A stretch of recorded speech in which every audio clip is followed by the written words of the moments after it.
my Joneses! Win tonight! Dominate every single play! Coming up on Chevrolet's Inside High School Sports, the intensity is ratcheted up a notch as district play is underway all across the area.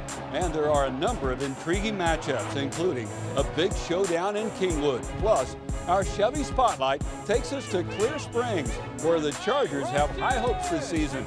So kick off your Saturday with us. Chevy's Inside High School Sports starts right now. Showtime, baby!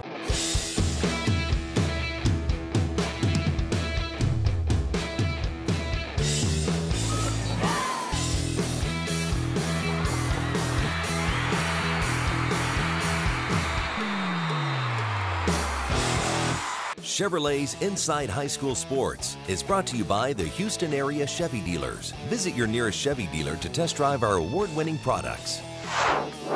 Hello again and happy Saturday. Welcome in to Chevrolet's Inside High School Sports. I'm Matt Musil. The Kingwood High School community was one of the hardest hit in the area by Hurricane Harvey. The Kingwood campus suffered so much flood damage that students are sharing Summer Creek High School's facilities this fall, with Summer Creek students attending in the morning and Kingwood students in the afternoon. In our Quicken Loans game of the week, the Mustangs play their first home game of the season, an emotional district opener against rival Atascocita.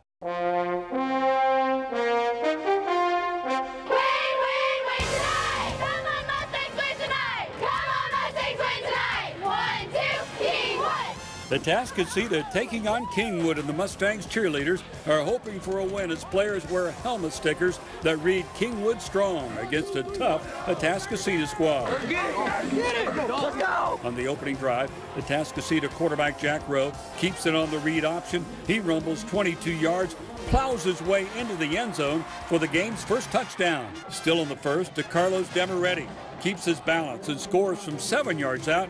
Atascocita jumps out to a quick 14-0 lead. More of the same for the Eagles here. Demoretti on the handoff. He slips a tackle. This time he takes off. He'll go 51 yards to the house. It's 21-0 Atascocita. Just a rough quarter for Kingwood. Rowe hits Randall McCusker. He eludes the defender and has plenty of room to run.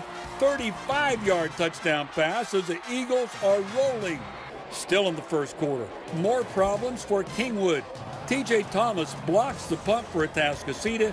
Corey Edwards picks it up. It's 35-0 after one. The Eagles' special teams aren't finished either.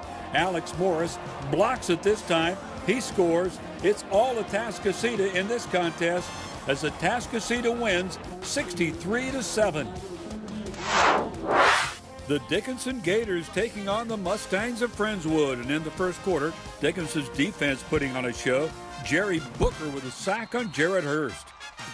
In the second quarter, Friendswood back on offense. Hurst connects with Ben Betting and gets the ball inside the 20-yard line. From there, Calvin Whitaker takes the handoff. He goes up the middle to put Friendswood on the board 7-0. Back comes Dickinson. Cameron Collins passes to Montel Parker for a first down. That sets up this. A short run up the middle by Miles Clark to tie the game in the second quarter at 7-all. Later in the first half, after Dickinson had taken a 14-7 lead, Christian Lee with a keeper takes it inside the 5.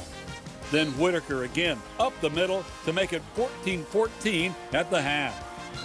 In the third quarter, after a Friendswood field goal made it 17-14, here comes Dickinson. Collins to Montel Parker. The pass interference call on the play. That sets up Miles Lewis up the middle again for his second touchdown. 21-17 Dickinson in the third, but Friendswood comes back to win it 27-24 in double overtime. Let's head over to George Stadium now, where Westfield takes on Spring. Westfield strikes first. Opening possession, Terrence Gibson airs it out deep for Rayshawn James. It's a 58-yard pitch and catch as the Mustangs sprint out to a quick 6-0 lead. The Mustangs get creative on their next possession. Gibson throws a lateral to Raquan Washington, who fires deep downfield for Noah Massey, 61 yards for the score, and the Mustangs look like they might run away with it. Still in the first now, Westfield driving again.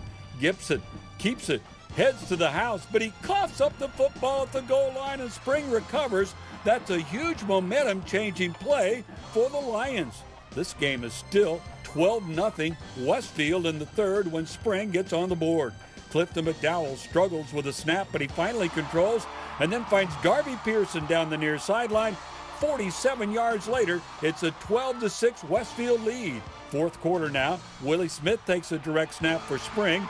He powers his way into the end zone, and after a missed PAT, we're all tied up but 12 apiece. Waning moments of regulation now, it's still tied up. Gibson looking to lead the Mustangs downfield, but Spring's Canu Santos is there for the interception, and we head to overtime. After Spring misses a field goal, Westfield's Brandon Amaya has this 37-yarder for the win, and it's good.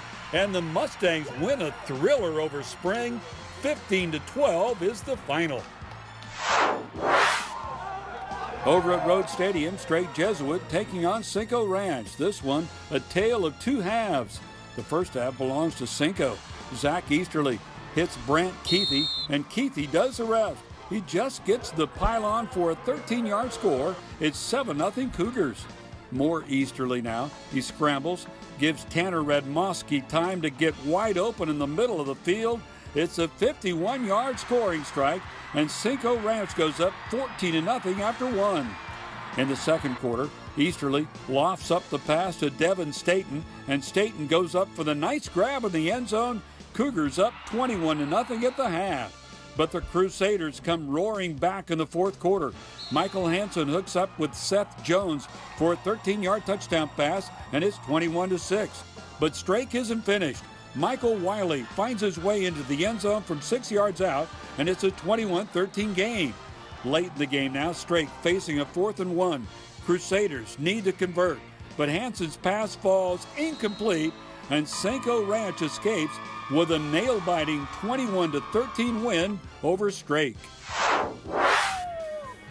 Out in Fort Bend ISD, the Dulles Vikings took on the Bush Broncos, and it was the Broncos taking control early in this one. Already up 3-0 on 4th and 4, quarterback Wade Freeman with a quarterback scramble. He's able to make some moves, and he will eventually dive in for the score, giving Bush a 10-0 lead. Later in the second quarter, Freeman hands it off to Brian Smith, and Smith does the rest of the work. 38 yards all the way to the house, and Bush prevails in this one 37-7. Out of Pridgeon Stadium Friday night, the Langham Creek Lobos took on the Rams of Cy Ridge. After falling behind 7-0, Langham Creek quarterback Chris Herron scores on the keeper. He cuts the lead to 7-6. But Cy Ridge comes right back. Here's Justice Porter off the play action, passing to Noah Smith in the end zone.